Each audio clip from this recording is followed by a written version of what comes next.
Power to the truth. This is Margo. This is Saturday, January 12th, 2019.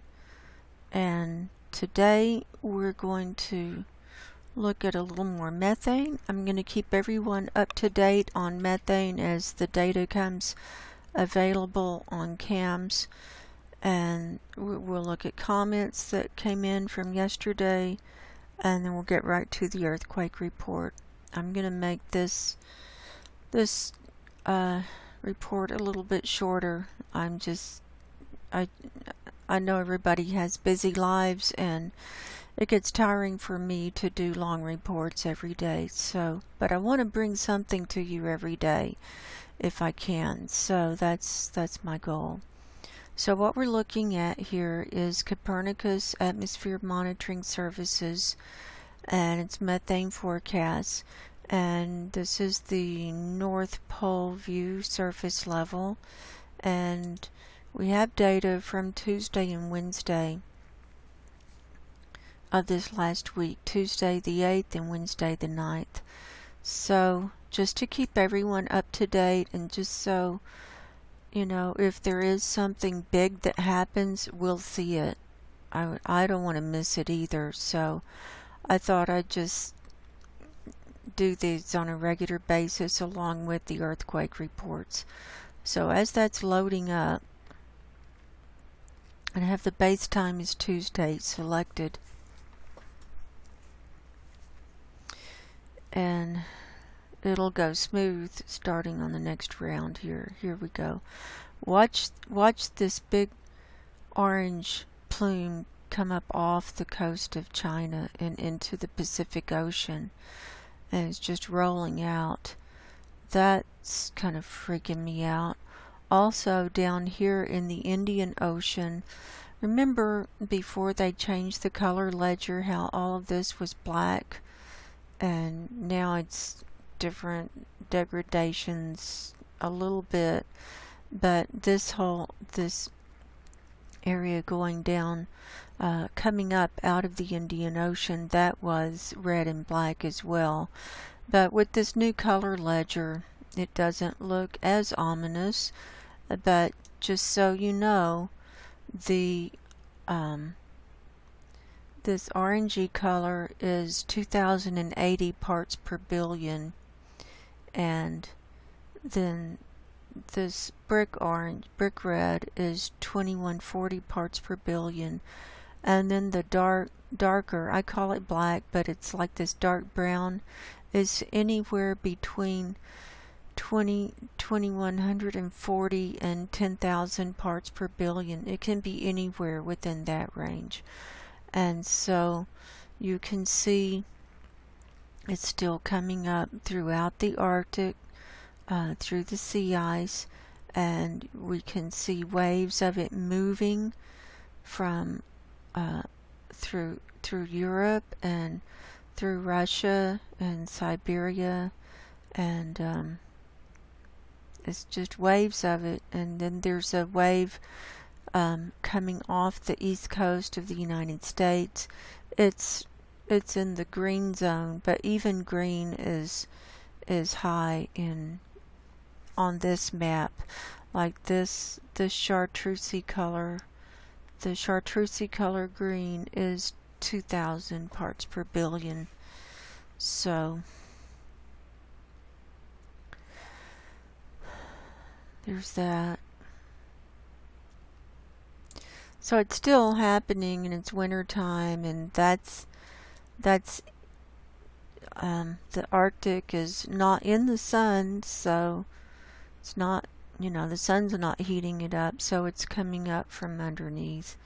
It's being warmed from underneath. So if you want to see the 500 HPA or millibar reading, that's about halfway up through the atmosphere. This is what it looks like.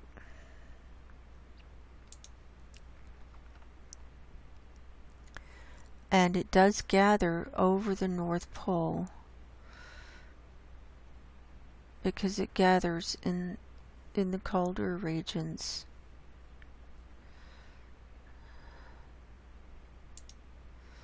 So we can run that.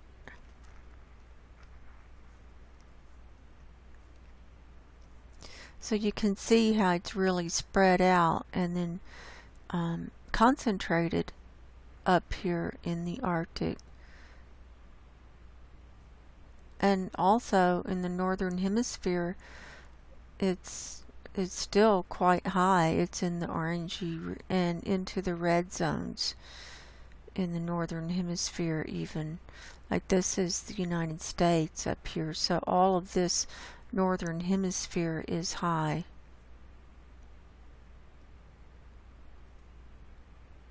So you get the idea there. And if we change to global, you'll get a bigger picture of, now this is 500 HPA, or about 18,000 feet up from the surface. Okay, that movie's loading.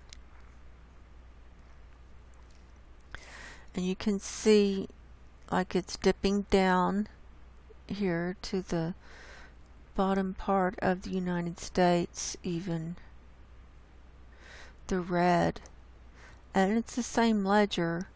So that's that orangey red. That's about 2,000, yeah, I mean 2,100 parts per billion through this whole northern hemisphere and higher.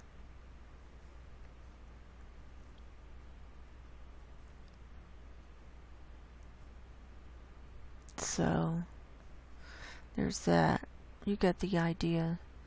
So, you know, I encourage people to go to CAMS and check this stuff out for yourself.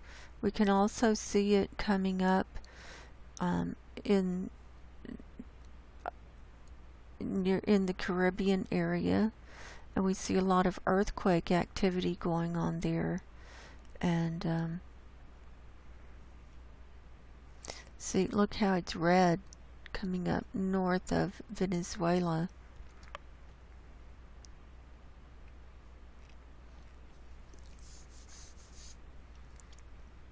So I'll leave you with that.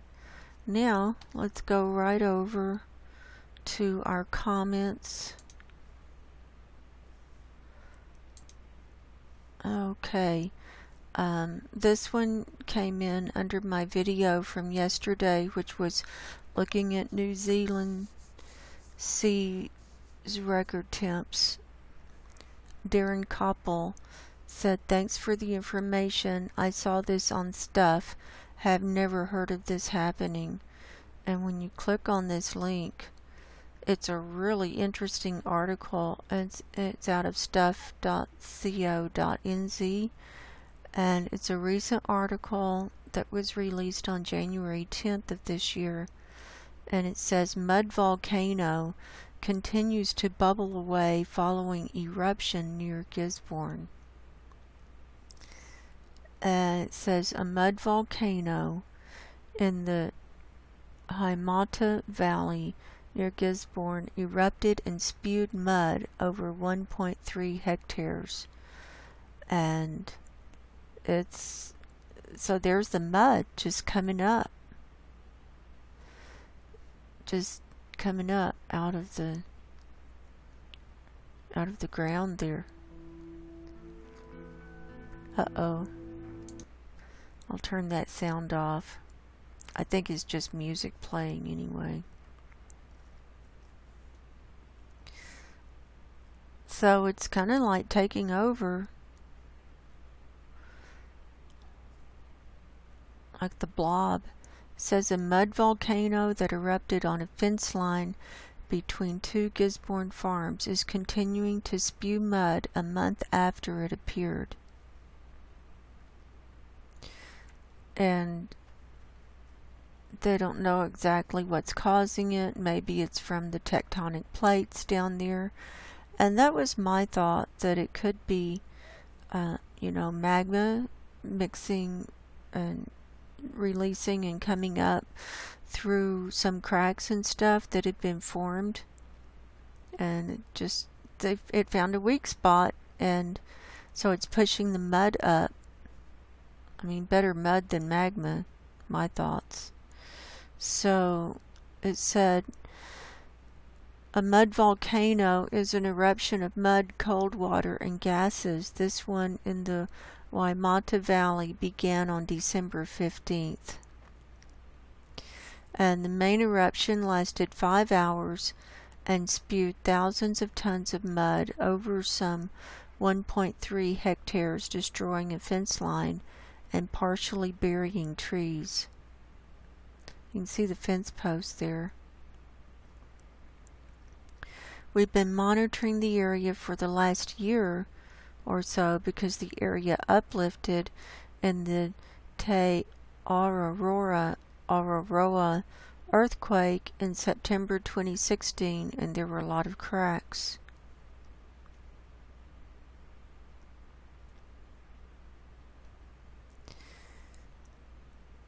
And they don't know the cause of the eruption.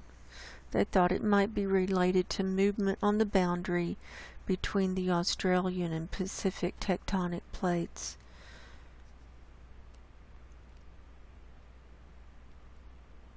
So I wonder what other gases are coming up there. They don't really say, but they're taking rock samples and things. So it's an interesting article. So thanks for sharing that with us, Darren. I recommend everybody go over, click on this link, and go look at that article and see what you think it might be. And just so you know, where they're talking about, right down here, is right here. Here's New Zealand, and Gisborne is right here on the coast of this northern island. And the tectonic line, this is the plate line between the Pacific plate over here and the Australian plate over here. And so I'm thinking it's probably something seeping up from something going on there. That was my first thought. Okay, next comment. And this came in under my New Zealand methane threats video from CN. And CN says, methane also comes from decomposing trees and rubbish dumps, especially the trees from the past that had been hit by the many tsunamis in New NZ. The worst thing is that zone attaches to the end of New Zealand and can push up a massive new island that would take out Australia coast and also many lower altitude towns from Wellington to the Cape Brett. Yeah, that's true, CN, about methane. Methane comes from a lot of different places, and you're absolutely right.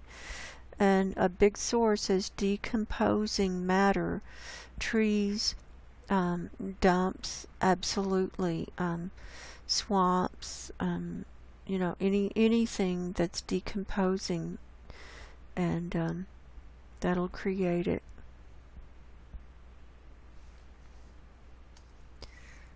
So thank you for watching and commenting, CN. Then Tom Bell comments under my video from yesterday. Another excellent report, Margo. Thank you for all your hard work. God bless you. Thank you, Tom Bell. God bless you too. And thanks for being here and your kind comments. I appreciate you. Then David Alcott says, hi, Margo.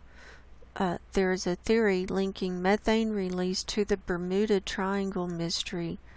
As you have identified, there are reserves of methane in that area, and it has been hypothesized that as it bubbles up to the surface, any vessels sailing above could lose buoyancy and sink. Whether gas releases could affect aircraft too is highly debatable, but thought you might find this interesting.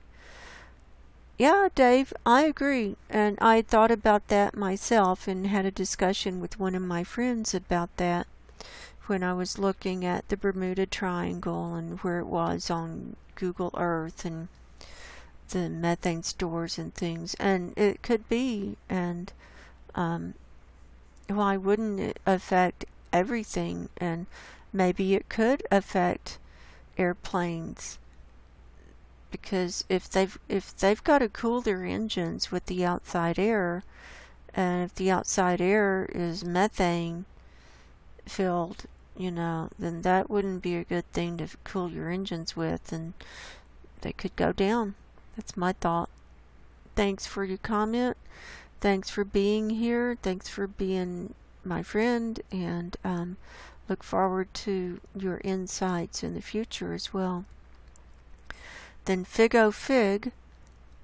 commented under my 5G satellites beaming the Earth video, says, "You're really good, subbed immediately."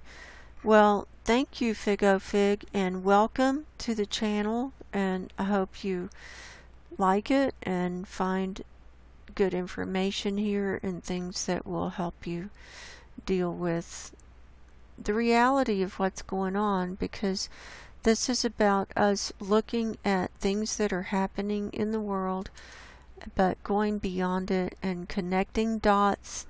And my take is, I always come from a spiritual perspective too.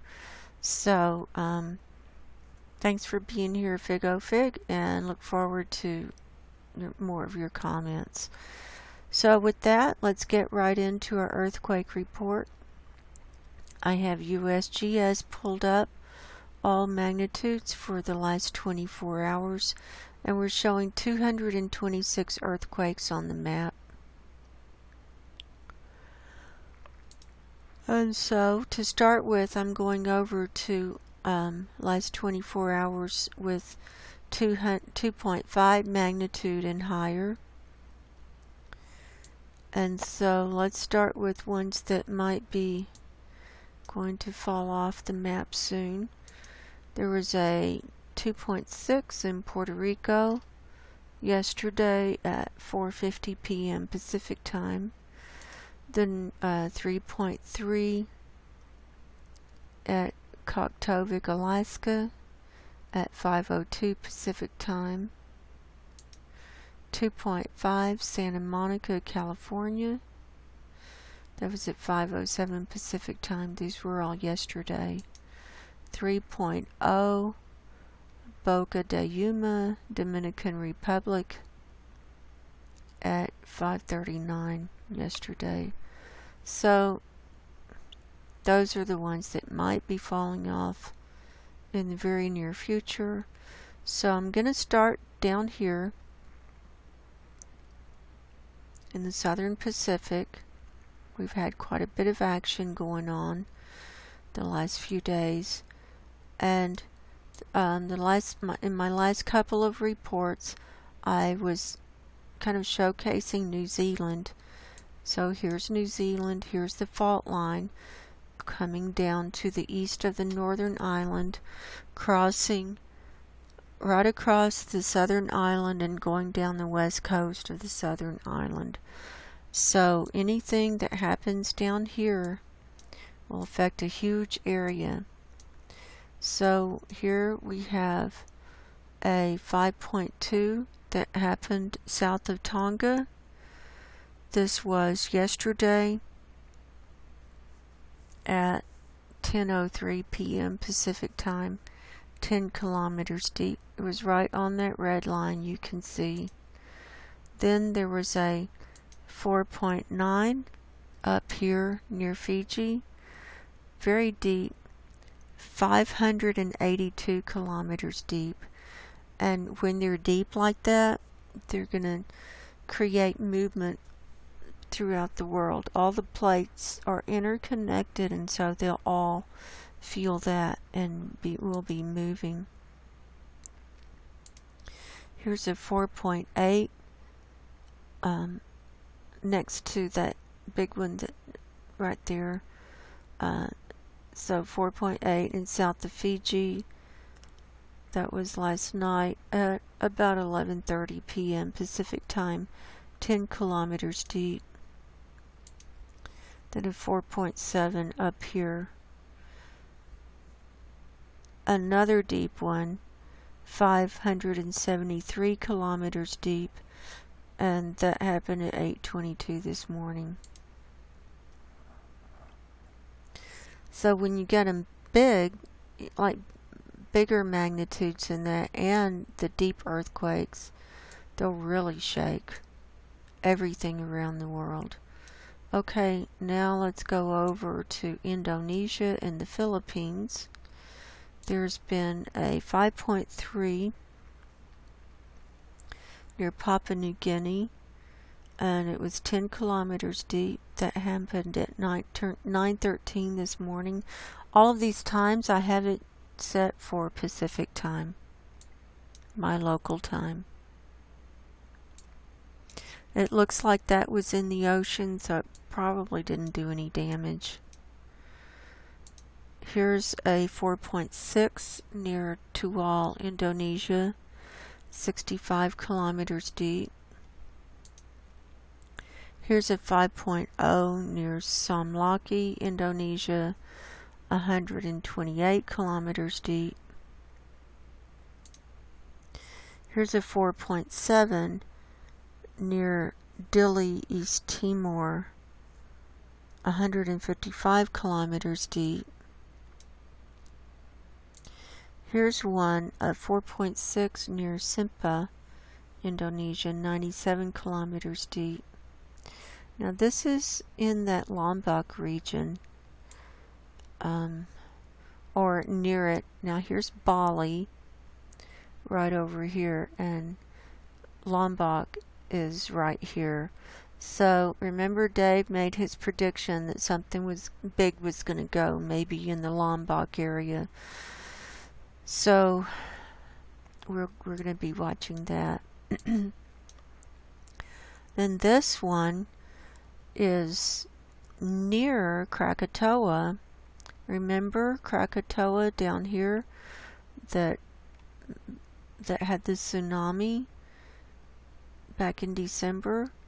It's right over here, and this earthquake, this one, happened very near it. It was a 5.1, and it was 37 kilometers deep, and it happened at 4:04 this morning.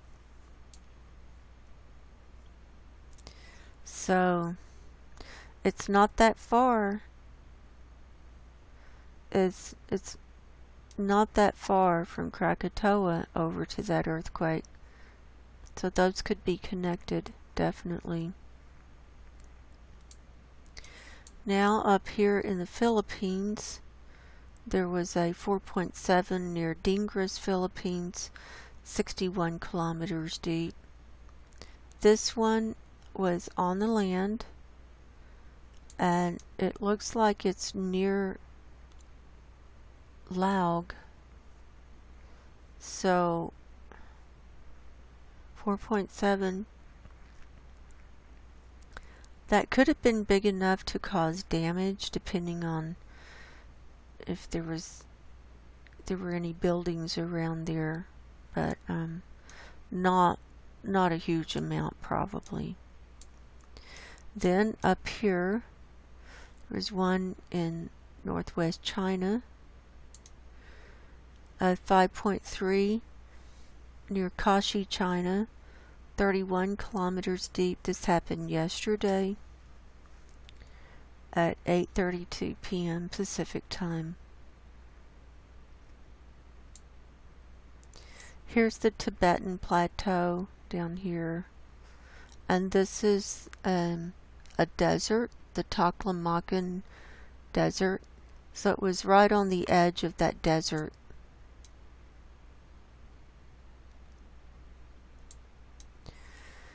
Okay, so that's all for that area of the world.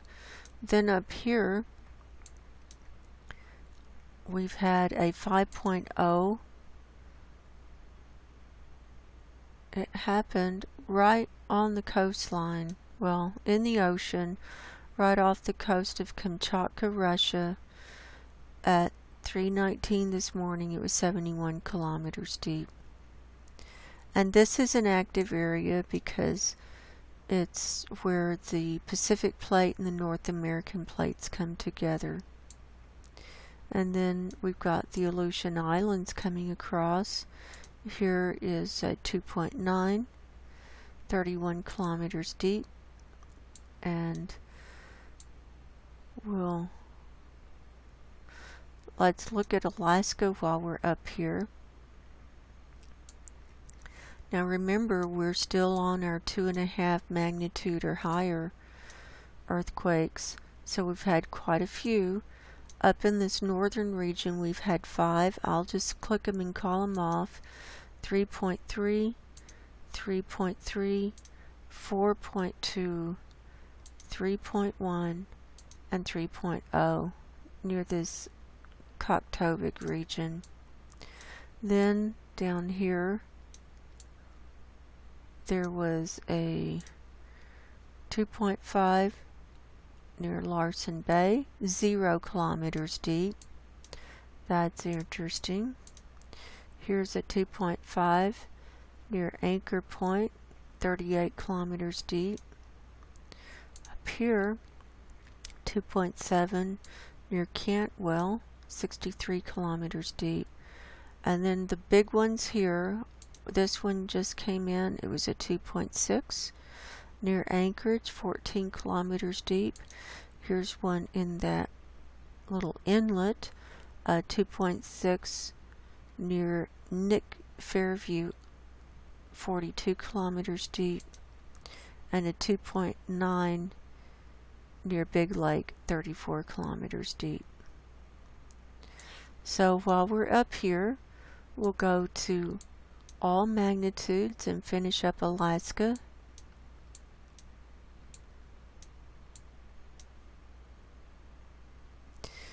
So they've had some smaller ones. You can see some smaller ones that are dotted down through here. So let's see if we can get all of Alaska. And this one, Alaska. Now this one over here at Haines Junction, it's considered Canada, but I'm going to count it in what I'm viewing here. That was a 2.2. It was 0 kilometers deep, very shallow. And here's a 2.1, 0 kilometers deep. So those are very shallow. So in this viewing area, there's a total of 74 earthquakes.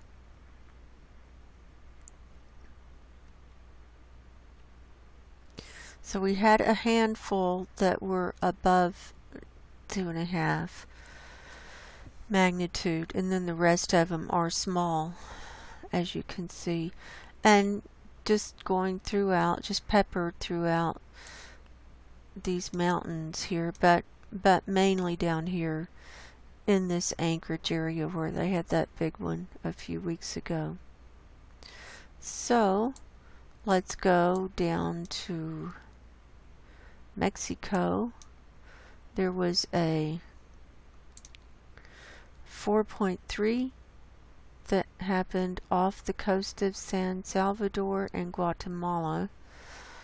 It's described as 62 kilometers south of Iztapa, Guatemala. That happened at 10:51 this morning. It was 43 kilometers deep. Now let's go to Hawaii. We're showing 7 on the viewing area here. I'll just call them off. 2.3, 1.8, 2.1, 1.7, 2.0, 1.8, and 1.8. So there's that. Now let's go over to Dominican Republic. There were 13 on this map. I'm going to call them off as I click them. 2.6, 3.0. That was at Boca de Yuma. 2.9, Puerto Rico. 1.9, 2.6, 1.2, 2.3, 1.2, 3.2, that's the largest one so far, That was near Roadtown, British Virgin Islands. 1.8, 2.8, here's a 3.3, same place, Roadtown, British Virgin Islands. So they had a 3.2 and a 3.3, and then a 2.1. And in case you're wondering about the Bermuda Triangle, it's right in this area here, from Florida down through this area. So that's what Dave was referring to. Now let's go to the United States, and I'm going to turn on the hazard zones.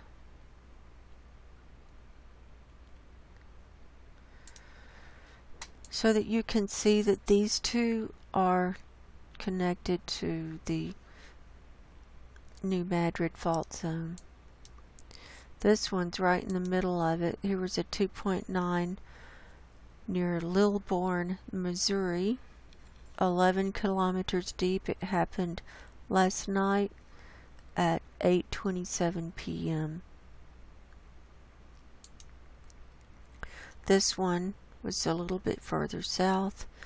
It was a 2.3 magnitude near Marvell, Arkansas, 0.2 kilometers deep. It happened at 12:52 today, about 1 p.m. So there's that.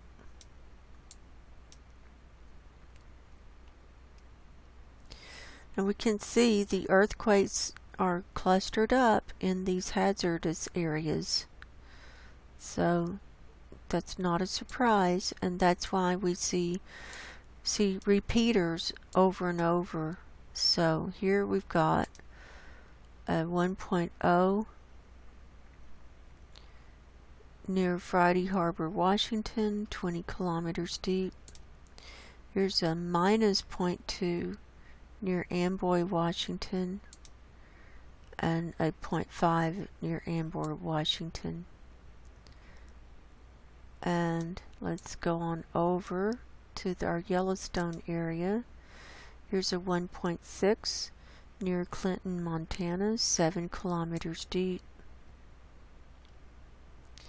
That might be the only one in the Yellowstone area for today. I'm going to turn that off.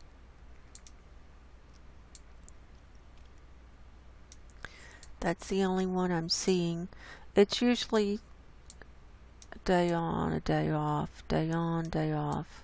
So that's kind of how it goes in the cycles here. Let's look at Northern California next. First we have a 2.0 near Lake Pillsbury, and then at the geysers we've got 20 at the geysers right here, so that's active. They're small, under ones, and here's a 2.4 is the biggest one. So, but that's a good size number, or good number. Okay, now looking at the Reno area. Here's one right on the line between California and Nevada, and it's a 0.8 that came in near Verdi, 7.9 kilometers deep, and it happened yesterday at 5:36 p.m. right there in the mountains. Then here was one almost, it looks like it's almost on the coast, or the coast, the beach, the water line of Tahoe, Lake Tahoe. This is at Carnelian Bay. This was a 0.1, so it's near Tahoe Vista, California. It was 7.2 kilometers deep, and that came in yesterday at 4:37, it looks like.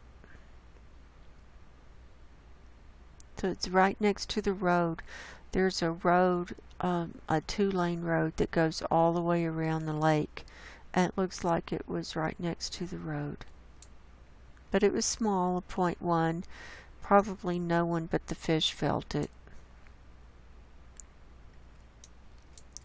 Then over here, we've got 2 near Dayton, Nevada, a 0.7 and a 1.9.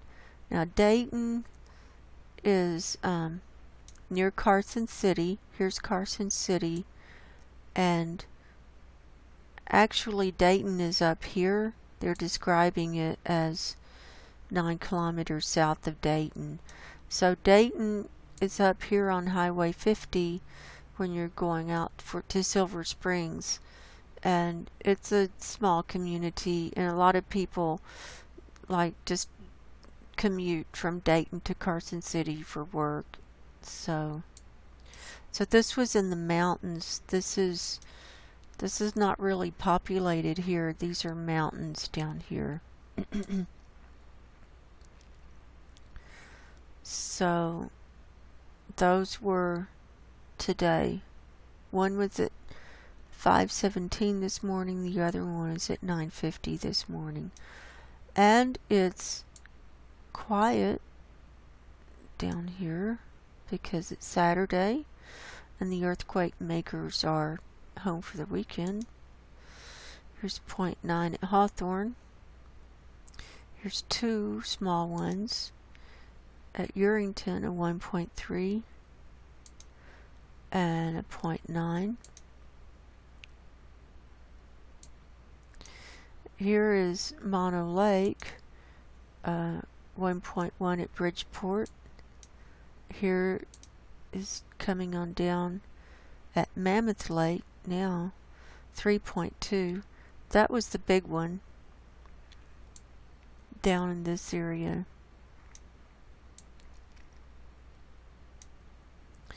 Then 0.4 at Big Pine. Here's, looks like 3 right here.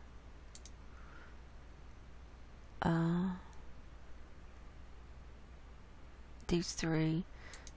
This was a 0.6, 0.5, and 1.2. They say 61 kilometers west-northwest of Beatty, Nevada, but it's obviously in California. So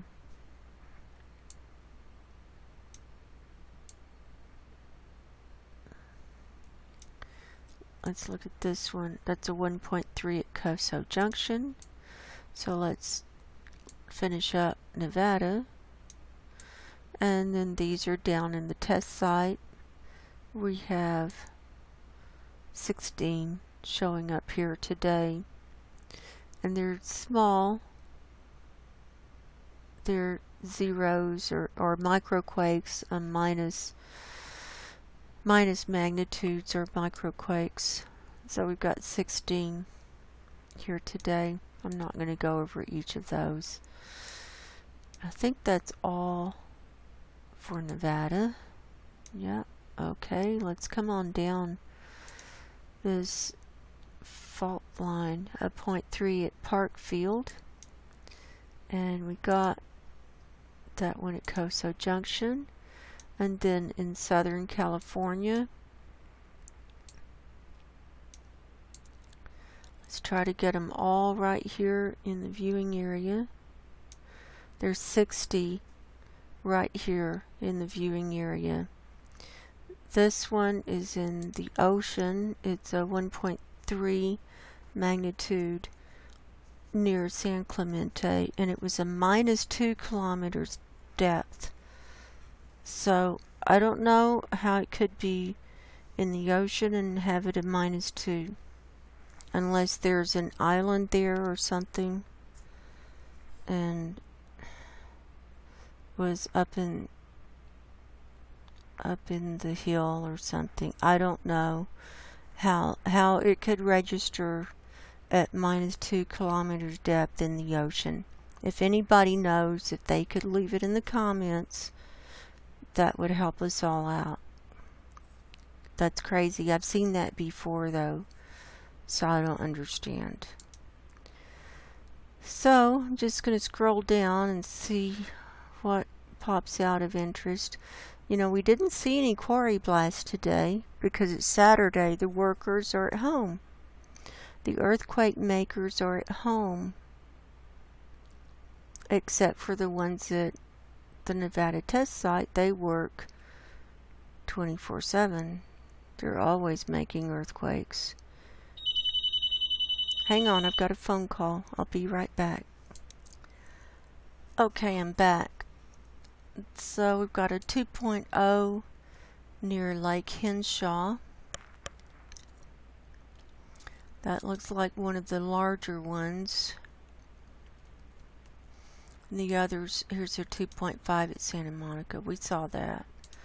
So that's it.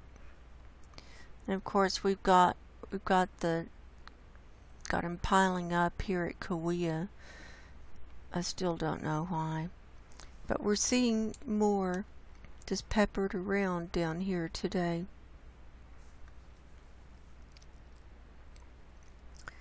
So let's go ahead and back out and see if there's anything that came in that needs to be addressed.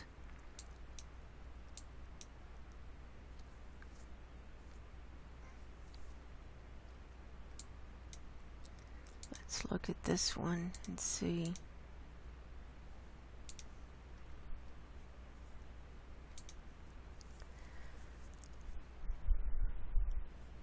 Okay, we got this one down in Indonesia. 2.6 at Anchorage. I think we got that one.